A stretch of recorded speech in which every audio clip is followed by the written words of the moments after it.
Losing a leg on an 18th century pirate ship was safer than in London's finest royal hospital. This is not a myth. It is a statistical fact that shatters our entire understanding of medicine. Picture two scenes. The first, a deck awash with blood and salt water, where a carpenter with a wood saw acts as the surgeon. The second, a London hospital ward, where a certified physician operates in relative order and cleanliness. The first scene, one of primal horror, more often ended in survival. The second, a scene of civilization, led to a slow death from infection. How is this possible? How did these butchers with saws achieve results that were beyond the reach of medical academy graduates? This paradox holds the entire truth about pirate surgery. The key to this mystery lies in the answers to two fundamental questions. The first concerns the man. How could a ship's carpenter, accustomed to working with wood rather than human flesh, achieve better results on a rocking deck with crude tools than a doctor in a stable hospital? This is a question of credentials versus pragmatism. The second question concerns the system. What invisible killer reigned in Europe's best hospitals, claiming the lives of 9 out of 10 amputation patients, while the filthy, rum and tar-soaked deck of a pirate ship somehow offered protection? The answer lies not in what the pirates did, but in what they didn't do, and the most gruesome details of their practice will turn out to be the most important. We will examine pirate amputation not as an act of barbarism, but as a brutal yet flawlessly logical system. Over the next 20 minutes, we will journey from instinctive horror at the carpenter's saw to a cold admiration for its effectiveness. We will prove that every step of this bloody ritual was not random cruelty, but the only correct decision under the circumstances. Right now, you see only the cold, harsh winter of this practice, but we will show you how the spring of logic and the summer of astonishing survival grew from it. The image of a butcher will be replaced by that of a pragmatic genius whose system simply worked. Here is our investigation. In 5 minutes, we will dive into the chaos of a naval battle to understand why amputation was the only option. The deck, littered with wooden splinters, transformed into a field operating room in mere seconds. In 10 minutes, you will witness the brutal but brilliant 3-second amputation technique that was the key to survival. We will study every tool in the ship's surgeon's arsenal, and toward the end, we will reveal the ultimate secret, the one ingredient that accidentally made a pirate operation safer than a hospital procedure. It is this ingredient that explains the paradox with which we began. What could be more terrifying than a direct hit from a cannonball? The sound of the impact tearing through the air, the crack of the oak hull, the screams. The cannonball seems like the obvious killer. It shatters bones and tears muscles, creating a wound that requires immediate intervention. But the cannonball was merely the trigger. The real weapon of mass destruction was the thousands of wooden splinters that flew like shrapnel. A single 24-pound cannonball striking the hull could create over 1,000 fragments.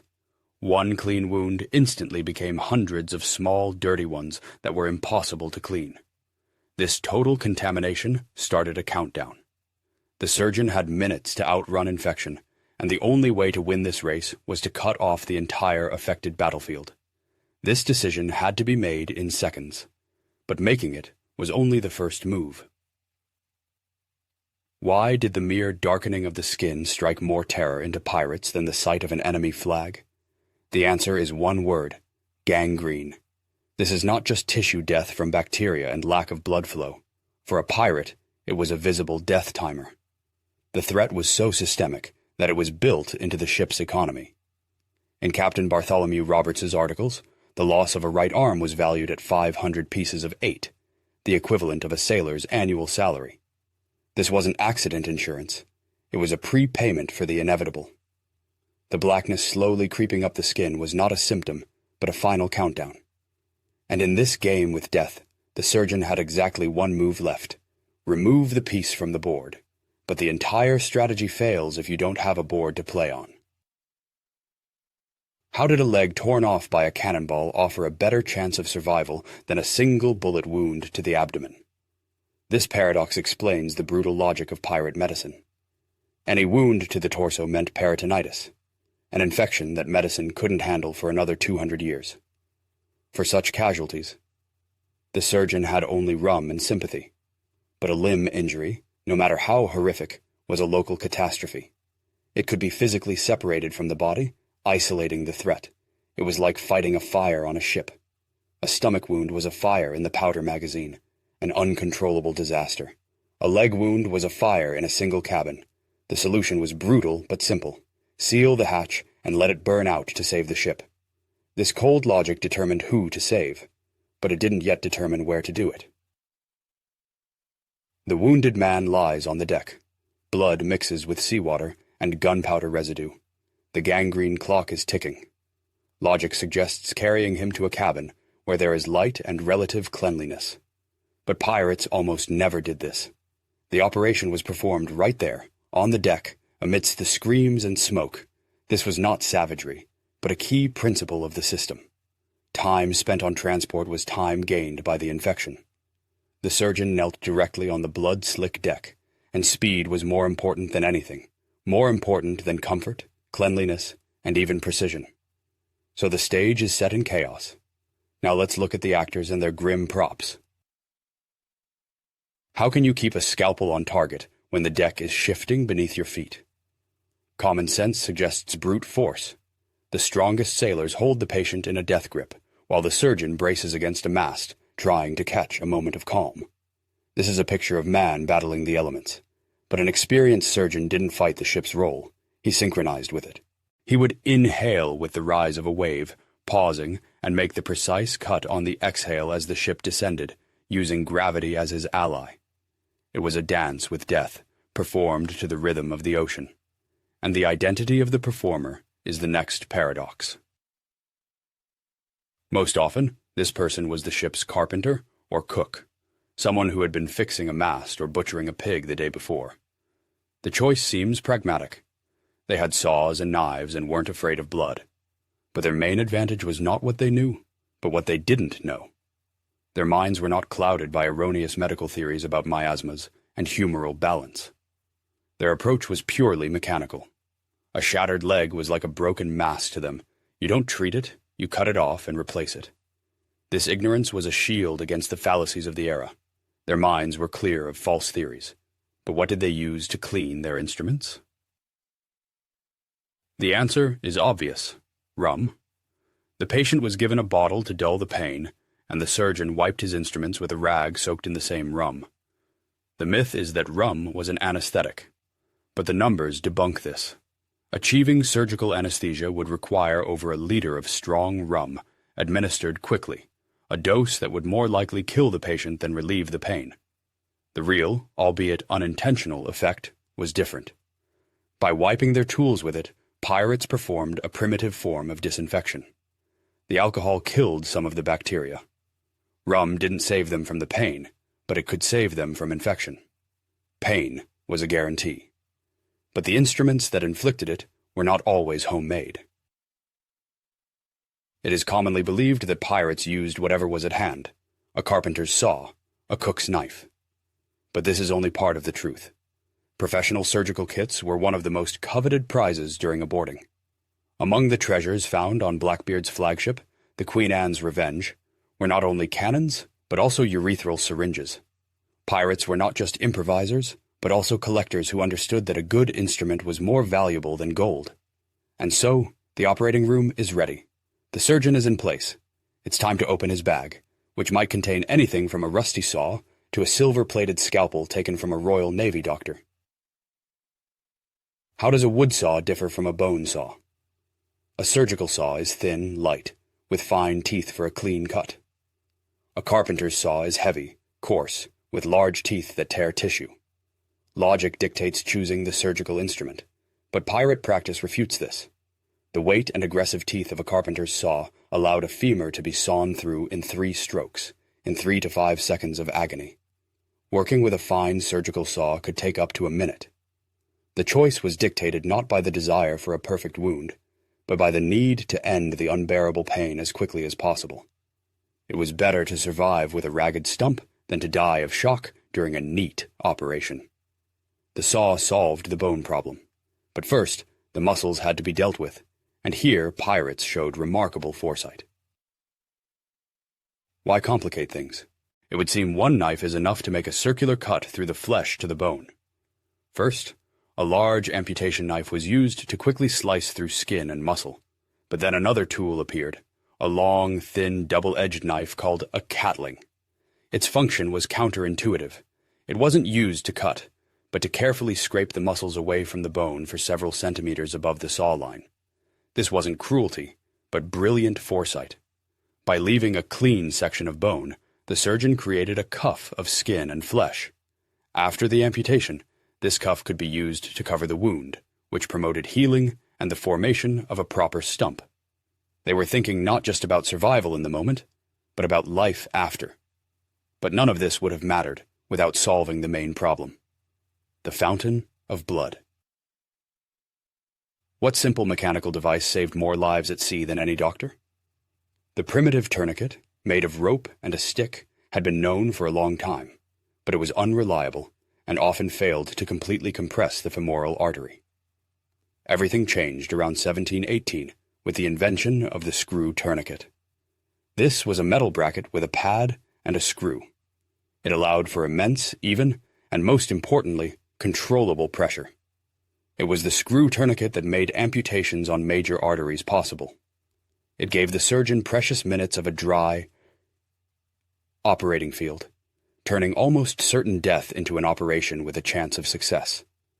The tourniquet only stopped the blood temporarily, but as soon as it was removed, the countdown began again, and for that, the pirates had their own fiery answer. So the picture is complete. The tourniquet is tightened until the limb is white, stopping the pulse. Knives for flesh and bone lie ready. The saw awaits its turn. At first glance, this is just a sequence of actions: tighten, cut, saw. But it was not a sequence.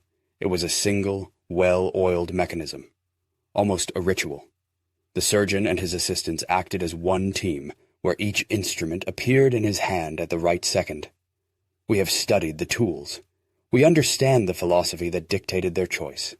Now that the arsenal is assembled, it's time to see how all these elements merge into one swift and brutal symphony of steel and flesh, performed in 3 acts. The first act, a wave of steel. The most common amputation method was called the circular technique. The surgeon would take a large knife and in one swift, continuous motion cut through the skin and muscles down to the bone. But this simplicity is deceptive. An experienced surgeon made the incision not perpendicularly, but at an angle, creating a surplus of skin and flesh. It's like rolling up a sleeve before work. After the amputation, this sleeve could be used to cover the sharp bone, forming a smooth stump ready for a prosthesis. They were thinking several steps ahead. The path to the bone is cleared in a single second. Now, the instrument whose sound was the soundtrack of agony comes into play. The second act. The saw meets the bone. The patient is conscious. His screams tear through the air. What is the surgeon's most important tool at this moment? It seems to be physical strength to saw through the femur faster, but that's a mistake. The key quality was a psychological armor. The surgeon had to become deaf to his comrade's suffering, perceiving his convulsions as a technical inconvenience. His face remained impassive while his hands, drenched in blood, made quick, precise movements. Any sympathy, any hesitation, led to delay, and delay led to death. This was a battle not only with flesh, but also with his own humanity. The limb is severed, but the body is now an open vessel, with life draining from it. The third act, sealing the wound. As soon as the tourniquet is loosened, the arteries will turn the stump into a fountain. The most advanced method of the time was ligation, tying off each vessel with a silk thread. But pirates rarely used it. It required perfect light, immobility, cleanliness, and time, 4 things that didn't exist on a ship. The rejection of ligation was not a sign of backwardness, but another example of brutal pragmatism. They chose not the most elegant method, but the most reliable one. Instead of risking a delicate thread in the dark and on a rolling ship, they chose the brute force of fire. The operation took less than a minute. The surgeon now faced 2 tasks: stop the bleeding and close the wound to protect it from filth. Logic suggests these are 2 separate steps. But the pirate system was more efficient. They solved both problems with a single action. This was the most painful, most shocking, but also the most crucial moment of the entire procedure, the moment that turned the patient into either a survivor or a corpse. It was time to seal the gates of hell, and for this, pirates used the two most terrifying tools in their arsenal, a red-hot iron and boiling tar. The metal, heated to a cherry-red glow, touched the open wound. The sizzle and smell of burning flesh were the sounds of salvation. This method, cauterization, had been known for a long time. The extreme temperature instantly coagulated the blood and sealed the vessels. It seemed that any object from the brazier would do, but this was not improvisation. It was a system.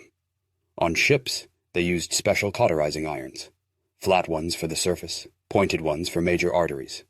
Several were heated at once for continuous application, and here is the main, unconscious effect. The red-hot iron was sterile. It created not just a scab on the wound, but a sterile barrier. This was the first line of defense against gangrene, but the surgeon had a second, even more total method. The smell of survival on a pirate ship was not the smell of rum, but the acrid, industrial scent of boiling tar. The logic seemed straightforward.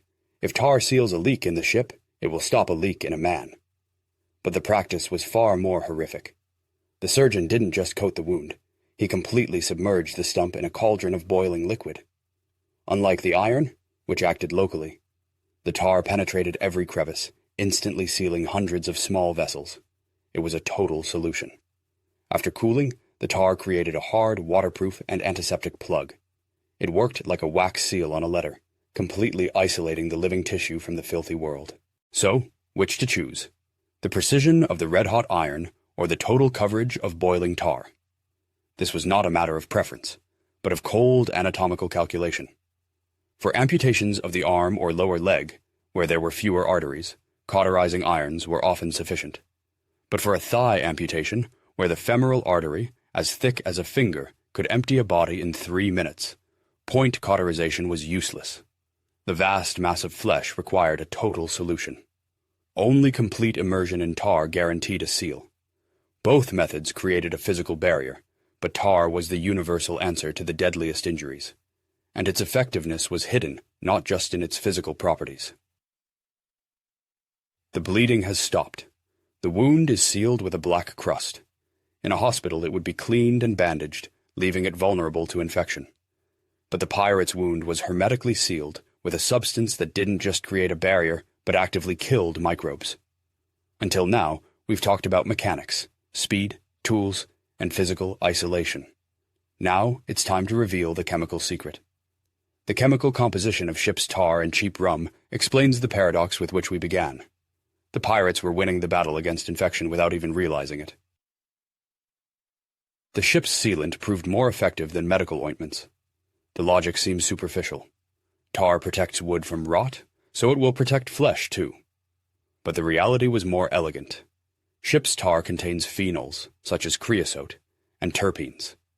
These are powerful antibacterial and antifungal compounds, a natural broad-spectrum antibiotic. By pouring sealant on the wound, pirates were unconsciously applying a chemical shield. The irony is that creosote is still used in dentistry today as an antiseptic for root canals. But the chemical defense was only half the story. The other half lay in the fire over which the cauldron boiled. Why was the tar specifically boiled? The obvious answer is to make it liquid so it could fill all the irregularities of the wound. But the numbers tell a different story. The boiling point of pine tar exceeds 200 degrees Celsius, 392 degrees. This is instant and total sterilization, the same principle behind a modern autoclave. Twice as hot as boiling water, this temperature incinerated any microbes on contact. It was a simultaneous chemical and thermal attack on infection, unavailable to hospitals where wounds were washed with cool wine. But there was another ingredient in this devil's cocktail, and it was applied first. The myth is that rum was an anesthetic to help the patient endure the agony. But for surgical anesthesia, its effect was negligible. Its true role was as an antiseptic. The proof of pirate rum, ranging from 50% to 70% ethanol, effectively killed bacteria. It was used to wash the wound, the instruments, and the surgeon's hands. This was a multi-stage system. First, alcohol disinfection, then thermal and chemical sterilization with tar. The theory seems sound, but how can we be sure this isn't just a convenient reconstruction? It's easy to dismiss it all as luck and the robust health of rogues, but the facts refute this. First, archaeology. Skeletons from shipwreck sites show signs of cleanly healed amputations. At the wreck of the Whydah galley, a shin bone was found with a neat surgical cut that had begun to heal. Second, documents. Pirate articles that specified monetary compensation for lost limbs prove that survival was an expected outcome, not a miracle. The system worked, and this brings us to a direct confrontation. It's time to pit the deck of a pirate ship against the best surgical ward in London and find out who wins the battle for life. A pirate who survived an amputation would awaken in agony. By the logic of a cruel world, he had become useless cargo, soon to be thrown overboard. In a society of ruthless egoists, a cripple is a burden. This expectation, this despair, could kill faster than any infection. But reality struck back with its own sense of justice. Pirate articles guaranteed compensation, 600 pieces of 8 for a right arm, 500 for a leg. This was 4 years' salary for a Royal Navy sailor. The pirate did not become an outcast. He remained on the ship, receiving a share and performing what work he could. The image of a pirate with a wooden leg is not a sign of disability, but a symbol of a veteran who received his insurance and remained a valued member of society. The pirate had a motivation to live, but even the strongest will is powerless against the invisible killer that reigned in Europe's best hospitals. How did an educated doctor in a London hospital lose to a semi-literate cook with a carpenter's saw? The answer lies in what the doctors couldn't see: microbes. The hospital seemed like a bastion of safety, beds, care, the best minds. But in reality, it was a breeding ground for death. Dozens of wounded men in one stuffy ward, filthy sheets, and a doctor who, without washing his hands, would move from dissecting a corpse that died of gangrene to dressing a fresh wound. He acted like a dirty sponge, absorbing death from one wound and transferring it to the next. He himself was the weapon. The isolation of a pirate ship in the ocean was its greatest medical advantage. There was no cross-contamination from dozens of other patients. Their environment was paradoxically cleaner. The theory is clear: isolation versus contamination. But what were the real numbers in this deadly race? It is time for the verdict. On one side, official medicine with its false theories of miasmas. On the other, pirates with their system of speed, isolation, and accidental sterilization. In the best hospitals in Europe, the mortality rate after a thigh amputation reached 80%. A shoulder amputation killed 7 out of 10. It was practically a death sentence.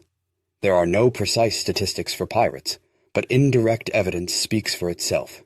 Healed bones found at wreck sites, and a compensation system that would have been meaningless if no one survived.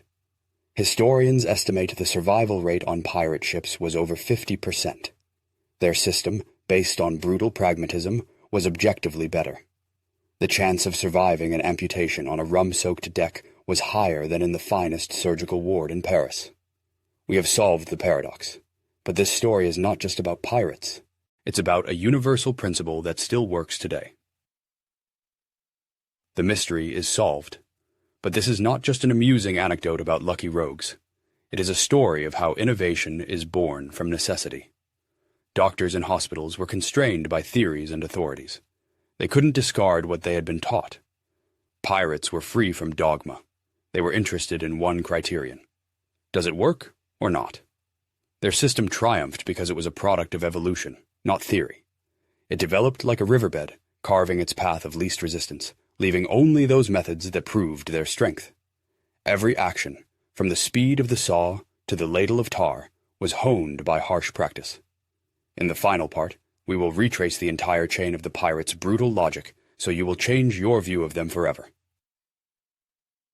Let's assemble this entire system to see its iron logic. At its core lay one problem: inevitable death. A cannonball shattered the bone, but the real killer was the forest of wooden splinters that exploded into the hull, turning the deck into a meat grinder. In a world without antibiotics, such a torn, dirty wound was a 100% guarantee of gangrene. Infection was the titan they had to fight.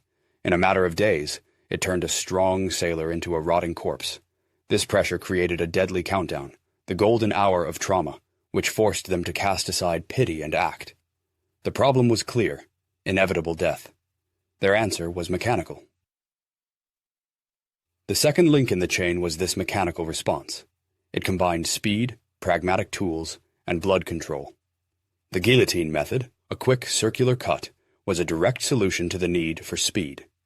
The tools served the same purpose: a coarse carpenter's saw to cut through bone in 3 strokes, and a thin cattling knife to separate the muscles beforehand, forming a proper stump for future life. But all this would have been meaningless without the screw tourniquet. It was this device that gave the surgeon a dry field to work in, turning uncontrolled hemorrhage into a manageable process. The technique, tools, and tourniquet worked as a single, well-oiled machine. The mechanical problem was solved, but the main, invisible threat remained. The third and decisive step was chemical and thermal. This is where their diabolical cocktail came into play. First, rum, which served as a primitive but effective antiseptic for the wound and instruments. Then, a red-hot iron, or even more reliably, complete immersion of the stump in a cauldron of boiling tar. This solved 2 problems at once: the final cessation of bleeding and the total sterilization of the wound at a temperature exceeding 200 degrees Celsius. It was a multi-stage attack: alcohol disinfection, thermal sterilization by fire, and chemical sealing with tar. It was this step, which official medicine did not take, that explains the survival paradox. The system was complete: problem, mechanics, chemistry. And now that we see it in its entirety, a final question arises. We have followed the entire journey, from the horror of the injury to paradoxical survival. We have seen how a system that worked better than official medicine was born from necessity, brutality, and accidental discoveries. Now, the final question for you. Who, in your opinion, was the true innovator of their time, forced to seek truth in extreme conditions? On one hand, the educated doctor, armed with knowledge, but bound by the deadly fallacies of his era. On the other, the pragmatic pirate, ignorant of theories, but creator of a brutal yet functional system based on practice and results. Write just one word in the comments to deliver your verdict: pirate or doctor. And as you write, remember, sometimes the most important discoveries are made not in the quiet of libraries, but in the roar of a storm, when life itself is at stake.